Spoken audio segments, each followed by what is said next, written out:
ও জ্যোতির বাপ, তোমার মা আজকে কি কান্ডুটা ঘটাইছে একটু ফোন বানে।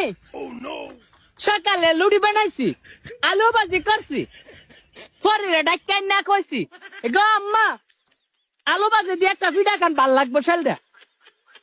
মা গো মা, বরে দুইটা লাচি দা লুড়ি ফেলাই দিস।